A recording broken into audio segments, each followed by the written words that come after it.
شهر رمضان الذي أنزل فيه القرآن هدى للناس وبينات من الهدى والفرقان.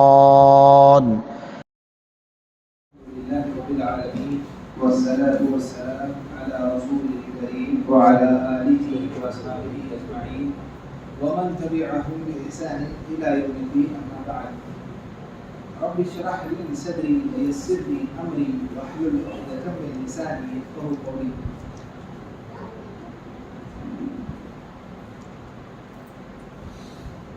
رمضان کے ایام چند گنے چنے معدودے دن ہوا کرتے ہیں. اللہ کے فضل سے ہم نے ایک ہفتے کی تراویح آج مکمل کر لی اور 3 ہفتے ہمارے پاس رمضان کی مبارک ساعتیں اور گھڑیاں ہیں. اللہ تعالیٰ کی توفیق سے مجھے اور آپ کو ان ایام کو غنیمت جان کر اس میں نیکیاں کے انبار لگانے کی کوشش کرنی چاہیے. ہمارے اس سلسلے میں رمضان کے جو دروس کے سلسلے میں کل ہم نے یہ جانا تھا کہ جہنم میں جانے والے لوگ اہل جہنم کے کھانے اور پینے کیا ہوں گے. تو آج کا درس کا جو سلسلہ ہے وہ جنت کے بیان سے متعلق ہے. تو آج ہم جانیں گے کہ اہل جنت کیا کھائیں گے، اہل جنت کو پینے کے لیے کیا کیا پیش کیا جائے گا. اللہ عز و جل نے یہ بیان فرمایا مثل الجنت التي وعد المتقون، کیا اللہ کا ڈر، اللہ کا تقوی جو لے کر چلتے ہیں ایسے متقی بندوں کے لیے اللہ تعالیٰ نے ایسی جنت بنائی جس میں فیہا انہار من ماء غیر آسن، اس میں پانی کی ایسی نہریں ہوں گی جس کا پانی کبھی تبدیل نہیں ہوگا. آسن کہتے ہیں متغیر ہو جانے کو، غیر آسن نہیں تبدیل ہونے کو، یعنی ایک ہی طرح کا پانی رہے گا. یہ دنیا کے پانی کی طرح نہیں.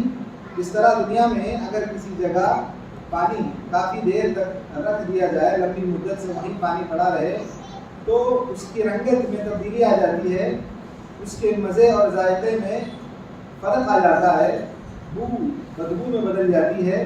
تو یہ ساری چیزیں دنیا کے پانی کے ساتھ ہیں، لیکن جنت میں جو پانی ہوگا وہ غیر آسن، اس کا مزہ، اس کی رنگت، اس کو تبدیل نہیں ہوگی.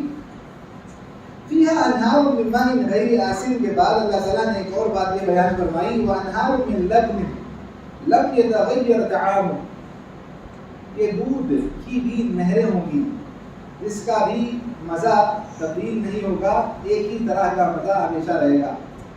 یہ دودھ دنیا کے دودھ کی طرح نہیں رہے گا جو جانوروں سے آتا ہے، جس کے خراب ہونے کے پورے امکانات ہوتے ہیں اور خراب بھی ہو جاتا ہے. جنت کا دودھ کسی جانور سے نہیں نکلتا، بلکہ دودھ کی نہریں ہوا کریں گی. تو جس میں ایسا مزہ اللہ تعالیٰ رکھے گا جس میں ایک ہی طرح کا مزہ رہے گا. وَأَنْهَارٌ مِّنْ خَمْرٍ لَذَّةٍ لِّلشَّارِبِينَ، اور اسی جنت میں شراب کی بھی نہریں ہوں گی جو پینے والوں کو پوری لذت دیں گی. دنیا میں جو شراب ملتی ہے وہ اکثر تلخ، کڑوی، بدمزہ اور بدبودار ہوا کرتی ہے، لیکن جنت کی جو شراب ہوتی ہے، جنت کی ایک شراب کا نام ہے رحیق. یہ ایسی شراب ہے جس کے بارے میں اللہ عز و جل نے یہ بتایا کہ یہ ایک دم خالص، پیور اور ساتھ ساتھ سیلڈ، مہر بند ہوگی. یہ اہل جنت کو پیش کیا جائے گا. اہل جنت کے بارے میں اللہ تعالیٰ نے یہ بتایا یطاف علیہم بکأس من معین، کہ شراب کے چشموں سے شراب نکال کر ساغروں میں بھر کر اہل جنت کے درمیان اس کا دور کرایا جائے گا، اہل جنت کے درمیان تقسیم کرائے جائیں گے. بیضاء، یہ شراب دیکھنے میں سفید ہوگی، لذۃ للشاربین، پینے والوں کو بھرپور لذت دے گی. لا فیہا غول، یہ شراب ایسی ہوگی جس میں نہ تو جسم کو کوئی نقصان پہنچے گا، ولا هم عنہا ينزفون، اور نہ ہی اس شراب سے ان کی عقل خراب ہوگی. نہ تو جسم کو کوئی نقصان پہنچے گا اور نہ ہی عقل کو کوئی خلل پڑے گا. یہ چند مشروبات ہیں جو اہل جنت کو اللہ تعالیٰ پلائے گا. شہد کی بھی نہریں ہوں گی، شراب کی نہریں ہوں گی، دودھ کی نہریں ہوں گی، پانی کی نہریں ہوں گی۔ اہل جنت کو جو سب سے پہلا کھانا پیش کیا جائے گا وہ ہے مچھلی کا۔ مچھلی میں بھی مچھلی کا جو جگر ہے، مچھلی کے جگر سے اہل جنت کی مہمانی کی جائے گی۔ سب سے پہلے غذا، سب سے پہلا کھانا جو اہل جنت کھائیں گے بطور مہمان کو جو کھلایا جائے گا وہ مچھلی کے جگر سے بنا ہوا کھانا ہوگا۔ دوسرا کھانا جو اہل جنت کا ہوگا وہ جنت کی بیل کا گوشت ہوگا۔ پھر تمام اہل جنت کو سلسبیل نہر سے پلایا جائے گا۔ جنت کا سب سے اعلیٰ ترین جو مشروب ہوگا وہ تسنیم چشمے سے نکلنے والا مشروب ہوگا۔ تسنیم، یہ اس کا مشروب سارے اہل جنت کو نصیب نہیں ہوگا، یہ صرف اللہ کے انہی مقرب بندوں کو نصیب ہوگا جو اللہ تعالیٰ کا قرب حاصل کرنے کے لیے زندگی گزارتے ہیں۔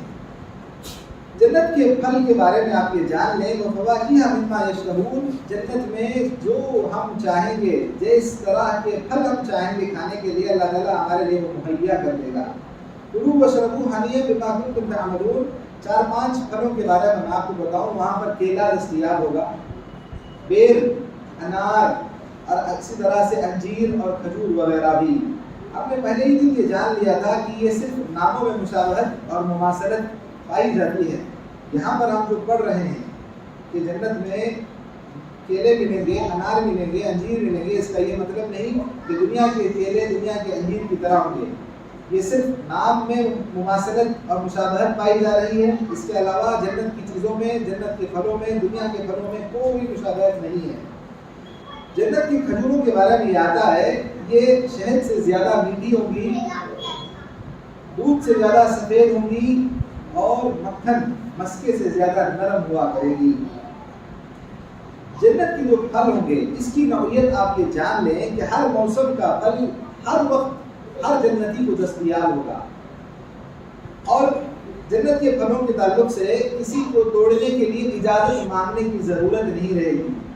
جنت کے پھلوں کے تعلق سے آپ یہ بھی سن لیں کہ جب جنتی کوئی پھل توڑے گا تو فوراً اس کے بعد اسی جگہ دوسرا پھل لگ جائے گا۔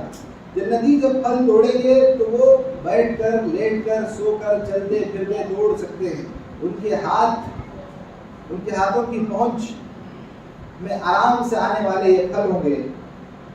ہر جو آدمی جس انداز کا پھل پسند کرے گا وہ پھل اس کے لیے موجود رہے گا۔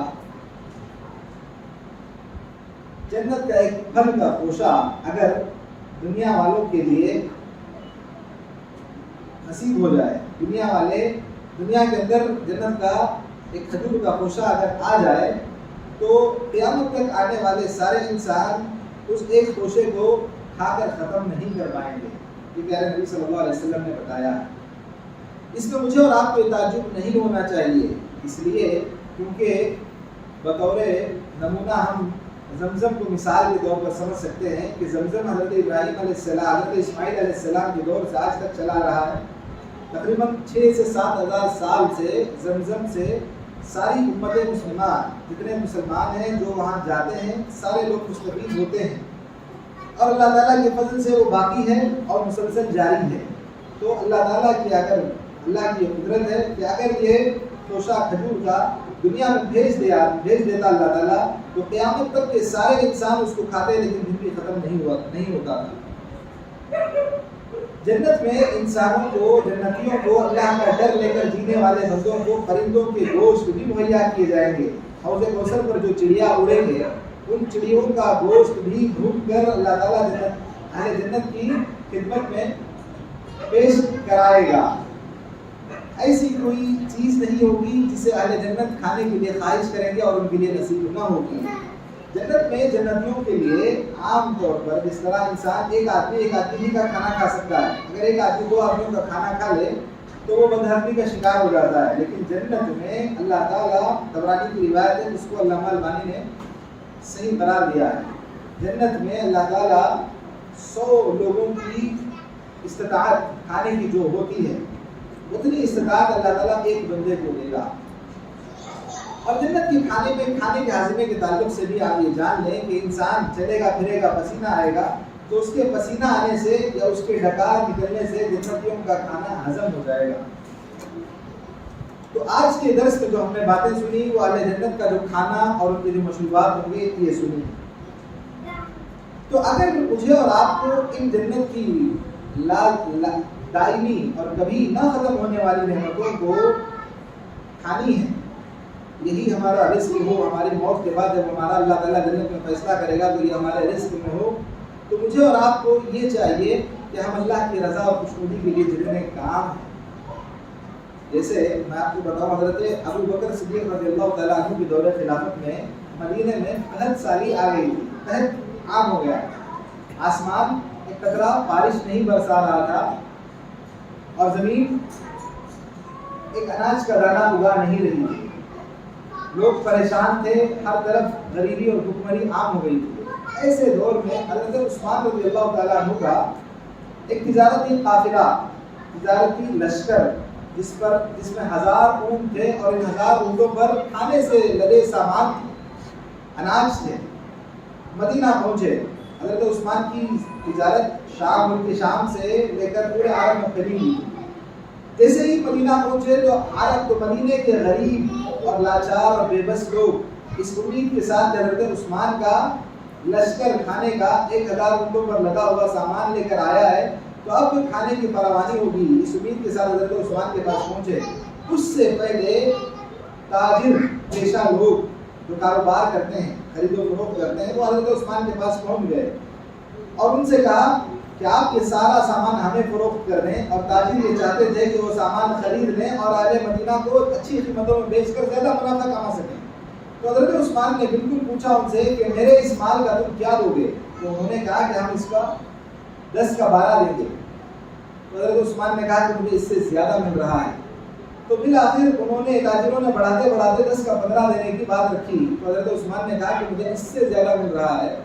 تو تاجروں نے تعجب کا اظہار کیا اور کہا کہ ہمارے سے زیادہ کوئی اور آپ کو بڑھیا آفر نہیں کر سکتا، آپ کے لیے تو ہم نے پیشکش کی، پورے مدینے میں اس سے زیادہ پیشکش کوئی اور نہیں کر سکتا. تو حضرت عثمان نے کہا کہ مجھے میرا رب جو تمہارا اور میرا خالق ہے اللہ عز و جل مجھے 1 کے بدلے 10 کا بدلہ دے گا، تو میں اس پورے قافلے کو جو 1000 اونٹوں پر لگا ہوا سامان تھا اللہ تعالیٰ کے لیے جنت میں اس رزق کے لیے جو اللہ تعالیٰ آج ہمیں جو سنی، ان مشروبات کو، ان کھانے کی چیزوں کو اللہ تعالیٰ میرے مقدر میں کرے، اس خواہش کے ساتھ، اسی لیے حضرت عثمان رضی اللہ تعالیٰ عنہ نے وہ سارے کا سارا سامان مدینے کے غریبوں میں تقسیم کر دیا. تو مجھے اور آپ کو چاہیے کہ جنت کی ابدی نعمتوں کو حاصل کرنے کے لیے وہ روش اپنانی ہوگی جو صحابہ نے اپنائی تھی، وہ ایمان اپنے اندر پیدا کرنا ہوگا. جب بھی ہم جنت کی نعمتوں کو سنیں گے تو اس ایمان کے ساتھ سنیں کہ ان کو ہم حاصل کر کے رہیں گے، یہ ہمارے مطمئن نظر میں ہو، یہی ہمارا ٹارگٹ ہو اور ہدف ہو. اس ہدف کو پانے کے لیے جو جو کام کرنے ہیں اس کو مجھے اور آپ کو کرنے چاہیے، تبھی اللہ تعالیٰ مجھے اور آپ کو یہ نصیب کرے گا. ان سب چیزوں کے باوجود اللہ کے فضل کے ہم محتاج ہیں، اللہ کا فضل ملے گا تب جنت کی نعمتوں کا اور ہمارا سامنا ہوگا. اللہ کا فضل نہیں رہے گا تو ہمارا جنت میں داخلہ ناممکن ہے. آخر میں اللہ تعالیٰ سے دعا کہ اللہ تعالیٰ مجھے اور آپ کو کہنے سننے سے زیادہ عمل کی توفیق عطا فرمائے. جہنم کی بدترین غذاؤں اور مشروبات کو چھوڑ کر جنت کی پاکیزہ اور خوشگوار نعمتوں میں مجھے اور آپ کو زندگی نصیب کرے. وآخر دعوانا الحمدللہ رب العالمین. السلام علیکم ورحمۃ اللہ وبرکاتہ.